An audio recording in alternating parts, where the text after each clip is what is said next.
आज मैं दोस्तों आप लोगों से कुछ पूछना चाहता हूँ और बताना भी चाहता हूँ आपको।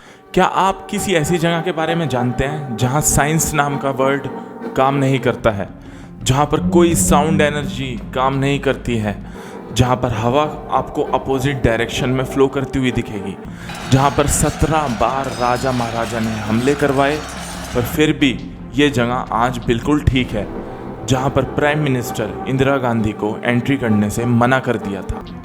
क्या आपको पता है इन सारी बातों के बारे में? चलिए मैं आपको बताता हूँ। मैं बात कर रहा हूँ जगन्नाथ टेम्पल के बारे में।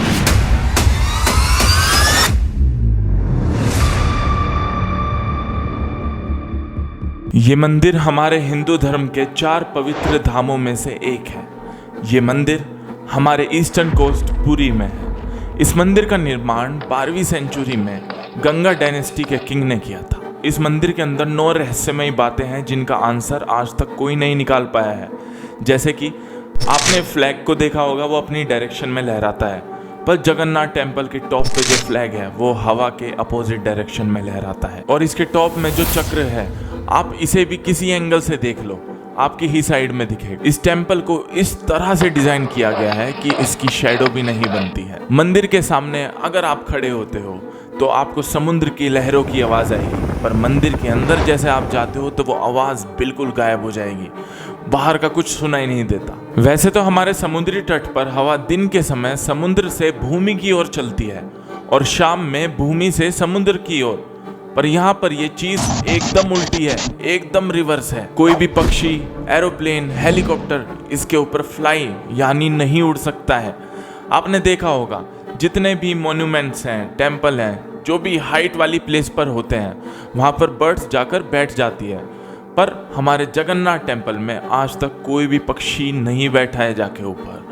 रहस्यमय वाली बात है। और इस मंदिर में एक खास बात यह है कि अगर यहाँ एक दिन में 1 लाख लोग आ जाएं तो प्रसाद कभी भी कम नहीं पड़ता है और ना वेस्ट होता है। इस मंदिर के टॉप में जो झंडा लगा हुआ है वो हर रोज चेंज होता है। अगर गलती से भी ये एक दिन ना बदला जाए तो ये मंदिर 18 साल के लिए बंद हो जाएगा। यहाँ पर प्रसाद बनाने का तरीका कुछ डिफरेंट है। यहाँ पर 7 मिट्टी के बर्तन एक दूसरे के ऊपर रखे जाते हैं और नीचे लकड़ी की आग होती है।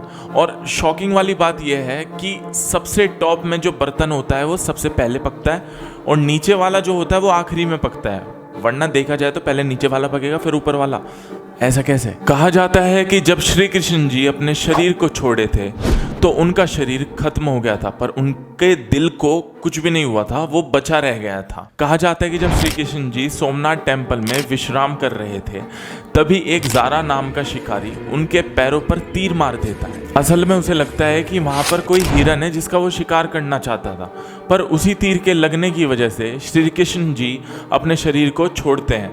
और श्री कृष्ण जी ने ये बात महाभारत में पहले ही कह दिया था कि इस शरीर को छोड़ने का कारण मेरा पैर ही बनेगा। वैसे इसकी भी पीछे बहुत बड़ा रहस्य छिपा है।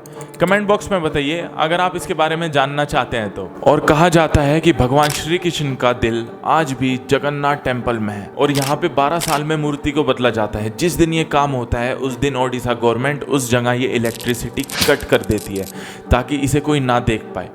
और जो मूर्ति को चेंज करता है उसकी आंख पर भी पट्टी बांध दी जाती है जिससे कि वो इंसान भी ना देख पाए। पुरानी मूर्ति में जो पदार्थ रहता है जिसे श्री कृष्ण जी का दिल माना जाता है उसे नई वाली मूर्ति में रख दिया जाता है। और कहा जाता है कि गलती से किसी ने ये देख लिया, वो इंसान उसी समय अपने शरीर को त्याग कर बैठेगा। जगन्नाथ टेम्पल का इतिहास बहुत ही ज़्यादा खतरनाक और बहुत ही ज़्यादा बुरा रहा है।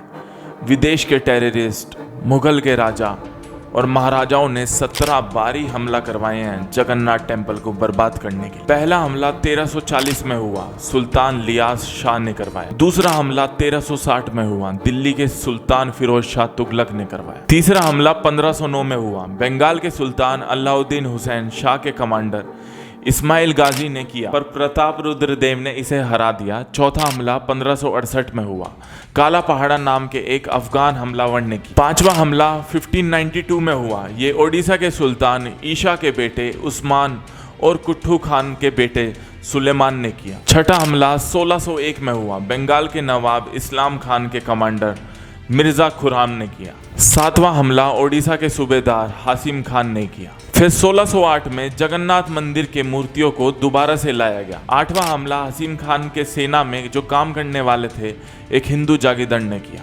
9वां हमला 1611 में हुआ। मुगल बादशाह अकबर के 9 रत्न में शामिल राजा टोडरमल के बेटे ने किया। 10वां हमला भी उनके बेटे ने दोबारा किया। इस हमले के दौरान मंदिर को पूरी तरह से लूट लिया गया था। 11वां हमला 1617 में हुआ। दिल्ली के बादशाह जहांगीर के सेनापति मुकर्रम खान ने किया। 12वां हमला 1621 में हुआ। ओडिशा के मुगल गवर्नर मिर्जा अहमद बेग ने किया। 13वां हमला 1641 में हुआ। ओडिशा के मुगल गवर्नर मिर्जा मक्की ने किया। 14वां हमला ये भी मिर्जा मक्की ने किया। 15वां हमला आमिर फतेह खान ने की। 16वां हमला 1692 में हुआ। मुगल बादशाह औरंगजेब ने किया। 17वां हमला 1699 में हुआ। मोहम्मद ताकी खान ने किया था। इन सारी घटनाओं के बाद भी हमारे पूर्वज उन मूर्ति को बचाए रखे। जगन्नाथ मंदिर में 3 प्रमुख मूर्ति हैं, भगवान जगन्नाथ, सुभद्रा और बलभद्र। इन सब इंसिडेंट के कारण बताया जाता है कि भगवान जगन्नाथ को 104 साल अपने दरबार से दूर रहना पड़ा।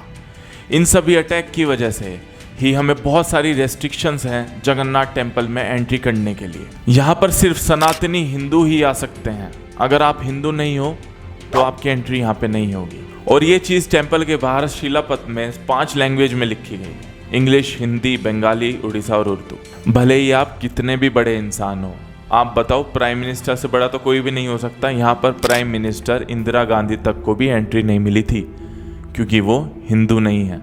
तो आप क्या पूछोगे फिर क्या है वो?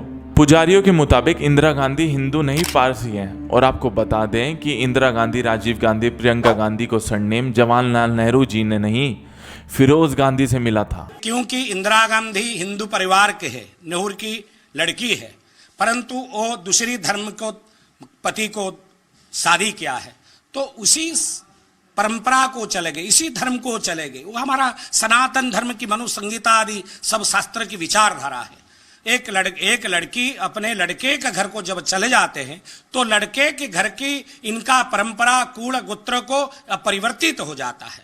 तो इसी परंपरा के विधान के अनुसार इंदिरा गांधी जब फारसी को घर में शादी किए है, फिरोज गांधी इनका स्वामी है, तो जब इनको शादी के तो बेधर्मी हो। 2005 में थाईलैंड की रानी को भी एंट्री देने से मना कर दिया था यहाँ पर।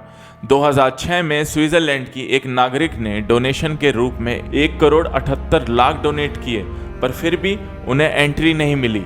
मतलब आप कितने बड़े हो, कितना भी पैसा हो, ये चीज़ मैटर नहीं करती है। उन्हें भी बाहर से ही दर्शन कराए और कहा कि चलिए।